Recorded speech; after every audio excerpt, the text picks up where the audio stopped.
closer to winning health insurance for all Americans. So we're here today to send the message to Washington, let's get the job done. Can you say it with me? Let's get the job done! That's right. And so when we think about this, we say, how do we get this done? And there are three basic principles that we're advocating for. One, lowering the costs for all Americans.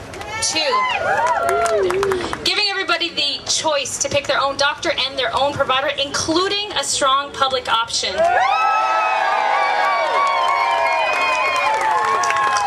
lastly, affordable quality health care for all Americans. And to my left right here is more than 180,000 Californians that signed on to those three pledges. So I just want to leave that on stage. It's in a suitcase, so we're sending our Congress people back with them and making sure they remember, let's get it done, and California's here in solidarity.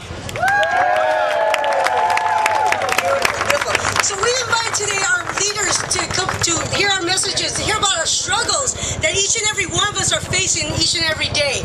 People with insurance whose costs are so high and it doesn't cover enough. Families without insurance and who can't afford to purchase insurance. Health providers who will talk about doctors and nurses who support healthcare reform. And parents and working people worried about their families and their coverage. And we've got other elected officials who hear the struggles of ordinary Angelenos every day. And we have guest staffers from other Congress members who couldn't be here today to hear from each and every one of you and everyone on the stage how we need health insurance reform today.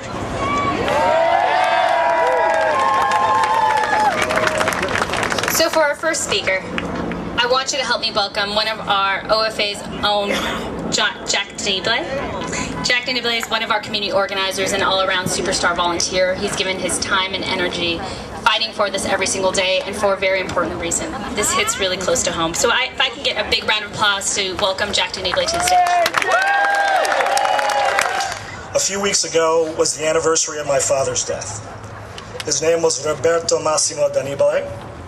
He was an immigrant. He came to America from Italy right after World War II. He landed at Ellis Island and he had $4 in his pocket, and he did not speak the language. But he was able to get a job scrubbing the vast and beautiful marble floors of one of New York City's most legendary hospitals. He worked hard. He went to night school. He learned the language, and in time he earned a scholarship to medical school.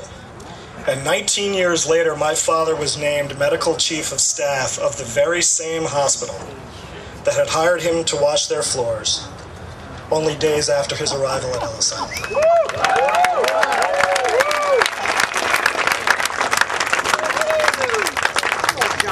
However, after decades of cherishing life, after decades of working to save lives, the health insurance industry, the broken and unmanageable health insurance industry, let my father down.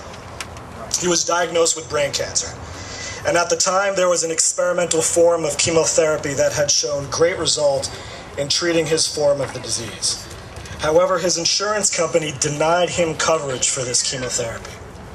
The very hospital at which my father worked wasn't able to treat him. As a result, he paid $24,500 a month out of his own pocket to pay for this therapy. And it did the trick. It sustained his life, it extended his life, it allowed him more time with his friends and his family, and he even proudly was able to see a few new patients along the way. However, after 10 months, my father was faced with an unimaginable choice.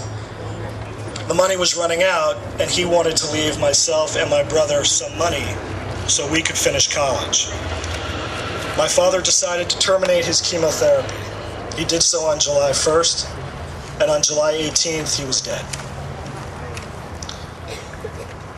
I'm here to tell you today that the movement, the great cause that we have all undertaken to reform the health insurance industry in this country is defined by the fierce urgency of now. We have the opportunity now to cherish lives. We have the opportunity now to save lives. We have the opportunity to save millions upon millions of Americans. The horror and the indignity of facing those same kind of intolerable choices that my father was forced to face those years ago. I would not be honest if I did not say that days do not pass when I am sad and I am frustrated and still angry about what happened to my father. However, today is certainly not one of those days. Today I'm filled with hope and resolve because all of you are here, because I have the honor and the privilege of speaking to you today. We do have a rare opportunity to save American lives, to cherish American lives. And we must do it now. Reform cannot wait. It must not wait. As Dr. King said, wait always, always, always means never. But not this time.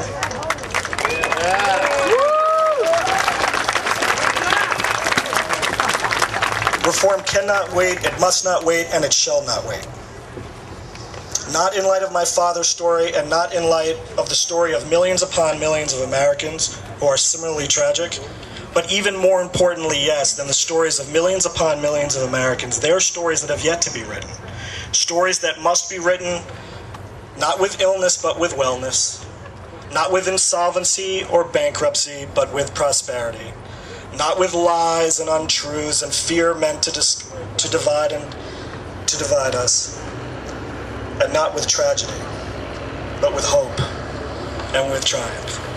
Thank you so much for your time this evening. God bless you all. God bless America. Let's get it done. Let's have health reform now.